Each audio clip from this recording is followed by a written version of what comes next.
بسم اللہ الرحمن الرحیم۔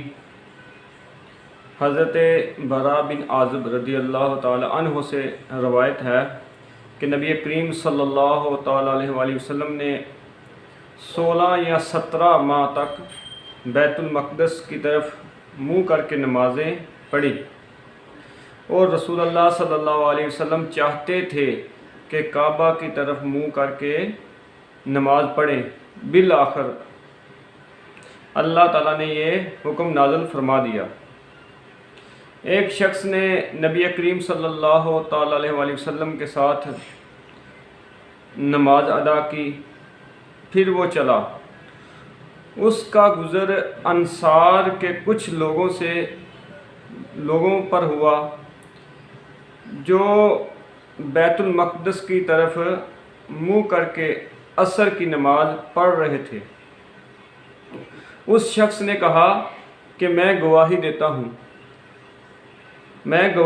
ہوں کہ میں نے نبی کریم صلی اللہ تعالی علیہ وآلہ وسلم کے ساتھ نماز پڑھی ہے، اور آپ صلی اللہ علیہ وسلم نے رخ انور خانہ کعبہ کی طرف کیا۔ اتنا سننا تھا، وہ جماعت حالت نماز میں ہی مڑ گئی اور کعبہ کی طرف منہ کر لیا۔ صحابہ کرام رضی اللہ تعالی عنہم اجمعین تک جب بھی کوئی نبی کریم صلی اللہ علیہ وسلم کی بات پہنچتی تو وہ بغیر کسی جھجک کے، بغیر کسی ہیلے بہانے کے اسی وقت اس پر عمل پیرا ہو جاتے۔ آج ہم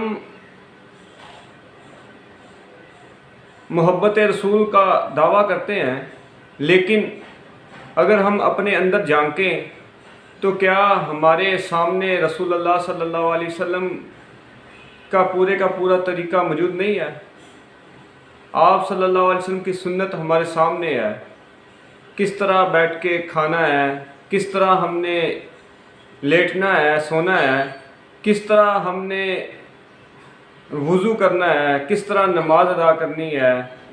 ہر طرح کے معاملے میں رسول کریم صلی اللہ علیہ وسلم نے ہماری رہنمائی فرمائی ہے، تو ہمیں چاہیے کہ ہم نبی کریم صلی اللہ تعالی علیہ وسلم کے طریقے پر چلیں۔ سنت مصطفیٰ صلی اللہ علیہ وسلم کو اپنانے کا جذبہ ہمارے اندر جب ہوگا تو تب ہی ہم حقیقتاً عاشق رسول ہوں گے۔ وہ صحابہ تھے کہ جب ان کے پاس کوئی بات پہنچتی تو وہ اسی وقت اس پر عمل پیرا ہو جاتے۔ تو ہمیں چاہیے کہ ہم نبی کریم صلی اللہ تعالی علیہ وسلم کی ہر سنت کو عمل میں لائیں،